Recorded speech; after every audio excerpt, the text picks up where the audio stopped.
देखो बेटा, इसका मतलब है कि यहाँ पे 3 × A, यानी कि पहले पूरी मैट्रिक्स को 3 से मल्टीप्लाई करना है और उसके बाद उसका डिटरमिनेंट निकालना है। बट इसका मतलब है कि डिटरमिनेंट को 27 से मल्टीप्लाई करना है। ठीक है, तो पहले मैं 3A कैलकुलेट करता हूँ। इसका मतलब पूरी की पूरी मैट्रिक्स को 3 से मल्टीप्लाई कर दो। 3 0 3 0 3 6 0 0 3 4 जा 12।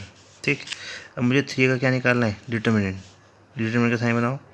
3 0 3 0 3 6 0 0 12। इसे एक्सपेंड करेंगे हम।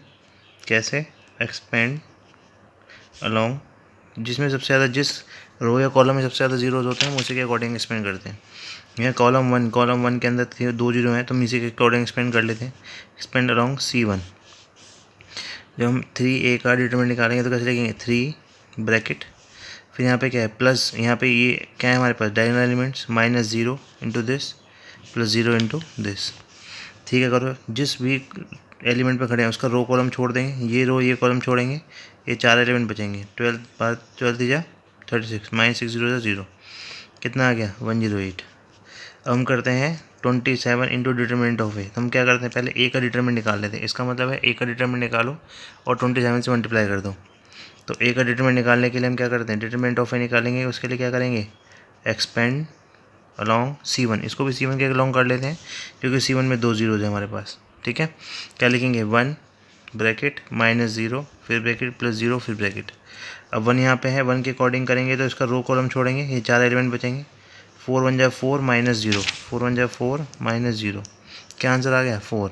बट 27 इंटू एडजॉइंट ऑफ ए करें, डिटरमिनेंट ऑफ ए करेंगे तो क्या आएगा, 27 इंटू 4 कितना आ गया 108। हैंस प्रूफ, यानी दोनों इक्वल आएंगे। नेक्स्ट क्वेश्चन देखो, इसमें find the value of x. हमें एक्स वैल्यू निकालनी, दोनों के डिटरमिनेंट्स को इक्वल रखो। 2 1 जा 2 5 4 जा 20 इज इक्वल टू 2x² -24। यहाँ कितना आ गया -18 इज इक्वल टू 2x² -24। इसको उधर ले जाओ, -18 + 24 इज इक्वल टू कितना आ गया 2x²। 18 में 26 किया कितना आ गया 6 divide by 2 is equal to x²। 3 is equal to, यहाँ कितना आएगा √3 +- √3 is the answer of x। देखो बेटा, 4.2 एक्सरसाइज करने से पहले हमें प्रॉपर्टी ऑफ डिटरमिनेंट पढ़नी है। प्रॉपर्टी ऑफ डिटरमिनेंट पढ़ के ही हमें 4.2 एक्सरसाइज कंप्लीट कर पाएंगे, इसके बगैर नहीं हो पाएंगे।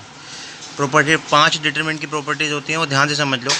इफ़ एनी 2 रोज और कॉलम आर आइडेंटिकल, मतलब अगर किसी भी डिटरमिनेंट को निकालने के लिए कोई भी 2 रो या कोई भी 2 कॉलम इक्वल हो जाए, यानी आइडेंटिकल हो जाए, उनकी सारी वैल्यूज सेम हो, तो डिटरमिनेंट का आंसर अपने आप क्या हो जाता है, 0 हो जाता है। हमें उसकी कैलकुलेशन करने की नीड नहीं है। 1 2 3 4 5 6, अगेन 1 2 3 आ गया, यानी कि रो 1 और रो 3 इक्वल आ गए, आइडेंटिकल हो गए। इसका मतलब आंसर क्या आ गया 0। No need to calculate determinant. Determinant calculate करने की जरूरत नहीं है, डायरेक्ट आप आंसर क्या लिखोगे, 0 लिखोगे। नेक्स्ट देखो, the value of determinant remain same. जो वैल्यू है डिटरमिनेंट की क्या रहेगी, सेम रहेगी। If rows and column are interchange, यानी सारी रोज और कॉलम क्या हो जाए, चेंज हो जाए, मतलब कि ट्रांसपोज कर दे। ट्रांसपोज में पढ़ा था ना पीछे। देखो 1 2 3 4 5 6 7 8 9, लेट मान लेते हैं कि जो इसका जो आंसर था डिटरमिनेंट का 50 है। मैंने कैलकुलेट नहीं किया, बट लेट सपोज मान लेते हैं मैंने इसका क्या ट्रांसपोज कर दिया, 1 2 3 4 5 6 7 8 9। जैसे मैंने इसका ट्रांसपोज किया तो इसके डिटरमिनेंट का आंसर क्या होगा, 50 ही होगा, कोई भी चेंजेस नहीं होंगे। नेक्स्ट देखो, इफ़ ओनली 2 रोज, ऊपर तुमने पूरे का पूरा ट्रांसपोज किया था, यहाँ पर ऐसा नहीं है। यहाँ पे मैं क्या करना है, सिर्फ 2 रो या 2 कॉलम को ही इंटरचेंज करना है, सबको नहीं करना है। एग्जांपल देखो 1 2 3 4 5 6 7 8 9, यहाँ पे मैंने 4 5 6 को ऊपर लिख दिया, 1 2 3 को नीचे लिख दिया। तो यानी कि क्या हुए, 2 R1 और R2 क्या हो गए, इंटरचेंज हो गए। 1 2 3 नीचे आ गया और 4 5 6 ऊपर चला गया। अब देखो इसका आंसर कितना था, लेट सपोज 50 आंसर था। जब R1 R2 को मैंने इंटरचेंज किया तो मेरा आंसर क्या हो गया, -50 हो गया। इसकी फर्दर कैलकुलेशन की जरूरत नहीं होगी अगर ये वाली प्रॉपर्टी फॉलो होगी तो। नेक्स्ट देखो हमारे पास क्या है, splitting the row and column. जैसे 1 + 2 3 + 4 5 + 6 मीन्स R1 जो है वो 2 एलिमेंट्स का क्या है, एडिशन है। मैंने क्या किया, इसको ब्रेक, इसको हम ब्रेक कर सकते हैं। लेट सपोज इसका आंसर 50 है, तो मैंने क्या किया, अब देखो यहाँ पे क्या है 1 3 5 1 3 5 7 8 9 10 11 12 2 4 6 2 4 6 7 8 9 10 11 12, इनको मैंने स्प्लिट कर दिया। स्प्लिट करने के बाद अगर मैं इन दोनों का इंडिविजुअल डिटरमिनेंट कैलकुलेट करूँगा तो उन दोनों का जो सम होगा वो 50 ही आएगा। So the sum of determinant of both the matrix which is obtained by splitting the above matrix is 50।